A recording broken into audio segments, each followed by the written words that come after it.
महाराष्ट्र ही भूमी संतांची, शूरवीरांची आणि परंपरेची, ही ओळख आपल्या महाराष्ट्राची. इथे प्रत्येक सण हा केवळ उत्सव नसतो, तो असतो भावनांचा, एकोप्याचा आणि संस्कारांचा संगम.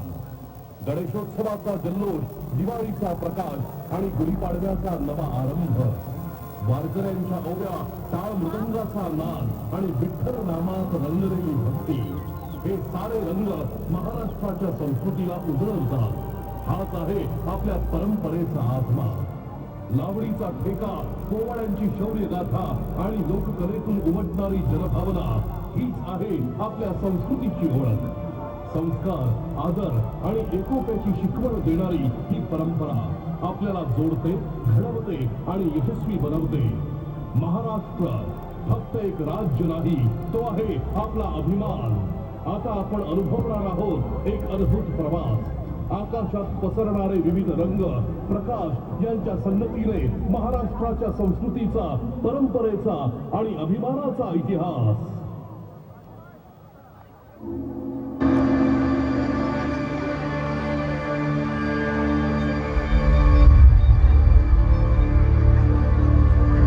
आता विश्वात्मके देवे, येणे वाग्यज्ञे तोषावे, तोषोनी मज द्यावे पसाय दान हे.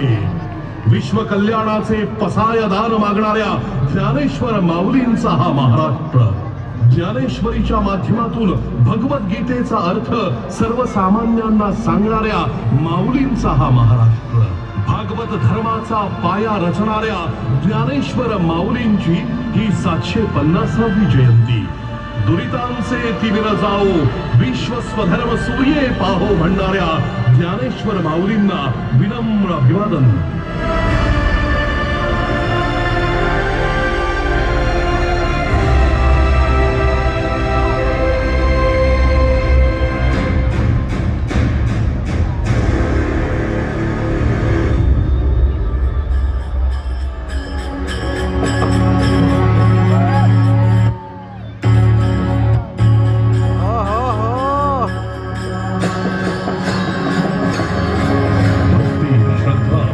प्रेमाचा साक्षात अनुभव म्हणजे पंढरीची वारी. 28 युग आपल्या भक्तजनांसाठी कटेवरी हात ठेवून विटेवरी उभा असलेला सावळा विठुराया आणि त्याची सोबतीण रखुमाई. वारकऱ्यांच्या अंतःकरणात वसलेली ही भक्ती शब्दात मावणारी नाही. विठू नामाच्या जयघोषात मनाला मिळते शांती आणि आत्म्याला मिळते समाधान. पंढरीच्या वाळवंटी भक्त आणि भगवंताचं नातं अधिक घट्ट होतं. ही केवळ पूजा नाही, ही आहे निस्सीम श्रद्धेची अनुभूती.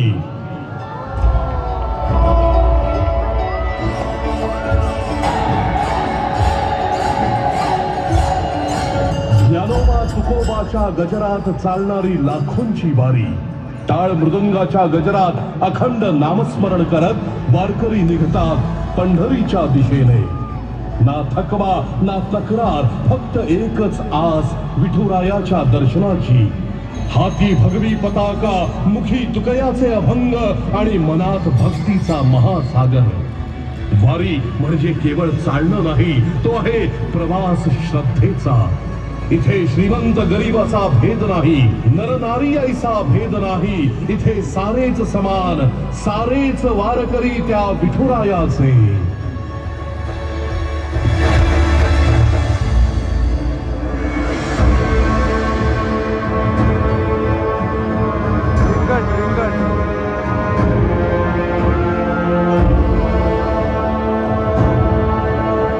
वारकऱ्यांच्या भक्तीचा उत्कट आविष्कार म्हणजे रिंगण सोहळा. हा क्षण फक्त पाहण्याचा नसतो, तो अनुभवण्याचा असतो. घोड्यांच्या दवडीत उडणारी माती आणि त्या मातीत मिसळलेली भक्ती. रिंगण म्हणजे श्रद्धा, समर्पण आणि परंपरेचं सजीव रूप. भेदाभेद अमंगळ वैष्णवांचा धर्म. इथे फक्त एकच ओळख, वारकरी, विठुरायाचे वारकरी. शतकानुशतके चालत आलेली ही परंपरा वैष्णवांची.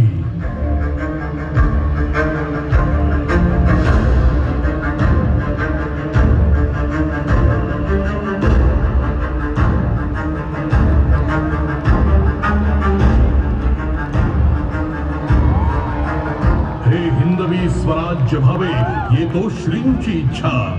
गुलामगिरीत खितपत पडलेल्या महाराष्ट्राला स्वराज्याचं स्वप्न दाखवलं ते छत्रपती शिवरायांनी.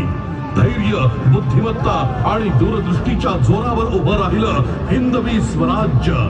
शिवछत्रपतींच्या प्रत्येक लढाईत होता शौर्याचा तेजस्वी इतिहास. त्यांच्या प्रत्येक निर्णयात होता न्यायाचा ठसा, स्त्रियांचा सन्मान, धर्मनिरपेक्षता आणि प्रजेसाठीची बांधिलकी.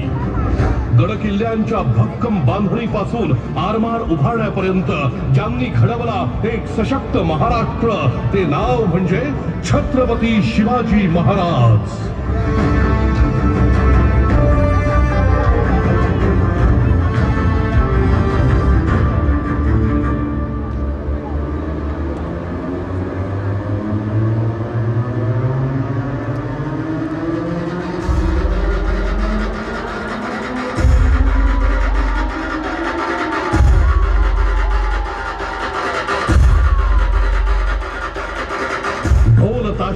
हा केवळ वाद्यांचा गजर नाही, तर तो आहे महाराष्ट्राच्या अस्मितेचा हुंकार, महाराष्ट्राच्या शौर्याचा आणि भक्तीचा जागर.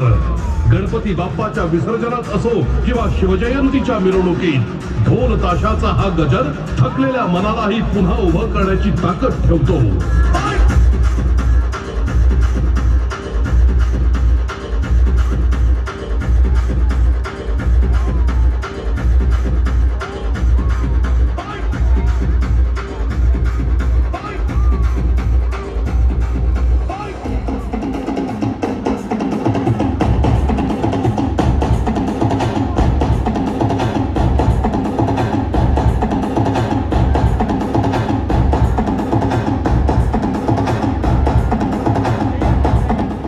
अष्टमीच्या दिवशी जेव्हा हजारो गोविंदा थरावर थर लावून आभाळाला गवसणी घालतात, तेव्हा ते जगाला सांगतात, आम्ही एक झालो तर अशक्यही शक्य आहे.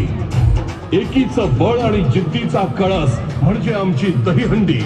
श्रावणांच्या सरींसोबतच येतो हा गोकुळ अष्टमीचा लोकोत्सव.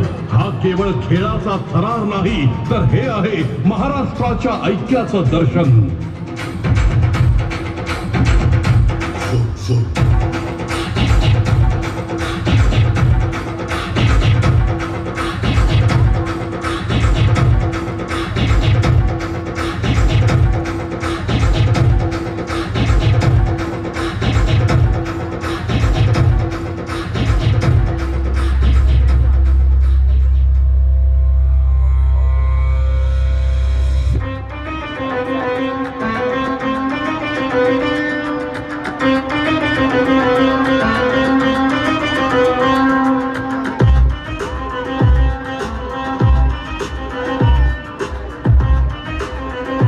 स्वप्नांची नगरी, कधीही न थांबणारं शहर मुंबई. इथे प्रत्येक माणूस स्वप्न घेऊन येतो आणि मेहनतीनं ती पूर्ण करतो. उंच इमारती, गर्दीची लोकल आणि धावपळीचं जीवन. पण या सगळ्यात आहे एक वेगळीच ऊर्जा. दिवस असो वा रात्र, मुंबई कधीच थांबत नाही. चित्रपट सृष्टीपासून शेअर बाजारापर्यंत ही आहे भारताची आर्थिक राजधानी, आमची मुंबई. मुंबई फक्त शहर नाही, ती आहे एक जिद्द.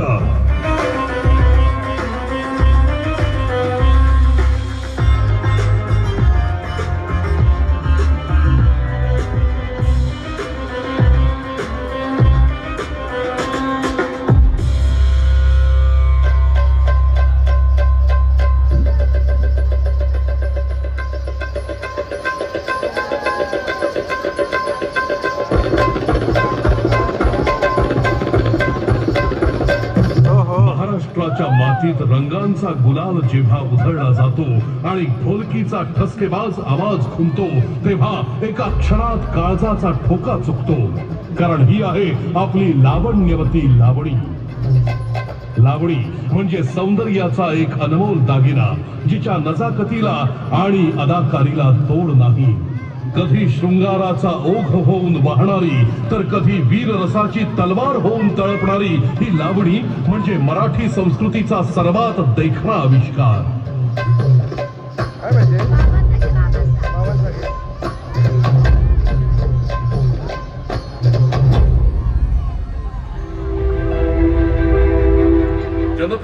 उद्धारासाठी झटणारे, समाजातील वंचितांसाठी लढणारे रयतेचे राजे म्हणजे राजर्षी छत्रपती शाहू महाराज.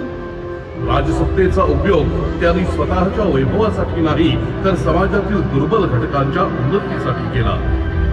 शिक्षण हेच खरं स्वातंत्र्य हे ओळखून त्यांनी आपल्या संस्थानात मोफत आणि सक्तीचं शिक्षण सर्वांसाठी खुलं केलं. अस्पृश्यता, जातीभेद आणि अन्यायाविरुद्ध त्यांनी ठाम भूमिका घेतली. भारतामध्ये आरक्षणाची संकल्पना सर्वप्रथम प्रत्यक्षात आणणारे ते अग्रदूत ठरले. समाजातील मागासवर्गीयांना न्याय मिळावा ही त्यांची प्रामाणिक धडपड होती. राजर्षी छत्रपती शाहूंचा प्रत्येक निर्णय हा समानतेसाठी, न्यायासाठी आणि मानवतेसाठी होता. आजही त्यांचं कार्य आपल्याला हेच शिकवतं, सत्ता ही सेवेसाठी असते. हीच आहे एका लोककल्याणकारी राजाची प्रेरणादायी गाथा, राजर्षी छत्रपती शाहू महाराज.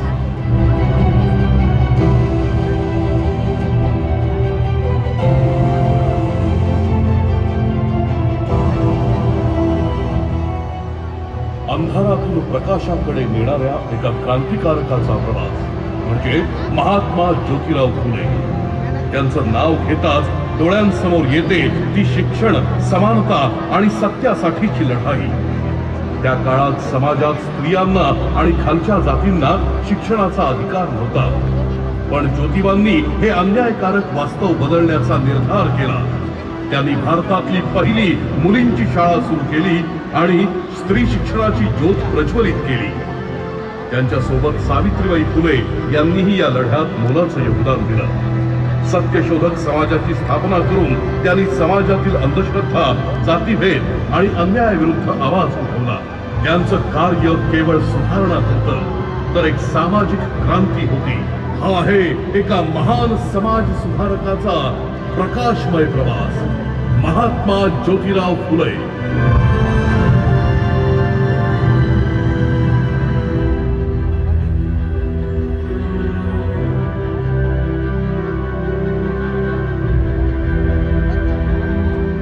अन्यायाच्या अंधारातून न्यायाच्या प्रकाशाकडे वाटचाल करणारा एक महान योद्धा, भारतरत्न डॉक्टर बाबासाहेब आंबेडकर. भारतीय संविधानाचे शिल्पकार आणि समानतेचे प्रतीक. अत्यंत प्रतिकूल परिस्थितीत जन्माला येऊनही त्यांनी शिक्षणाच्या बळावर जगाला आपली ओळख करून दिली. कोलंबिया विद्यापीठ आणि लंडन स्कूल ऑफ इकॉनॉमिक्स यासारख्या प्रतिष्ठित संस्थांमध्ये शिक्षण घेत त्यांनी न्यायाची शिखरं गाठली. जातीय अन्याय, भेदभाव आणि अस्पृश्यतेविरुद्ध त्यांनी आयुष्यभर संघर्ष केला. भारतीय संविधानाची निर्मिती करून प्रत्येक नागरिकाला समान हक्क आणि स्वातंत्र्य, न्याय दिला.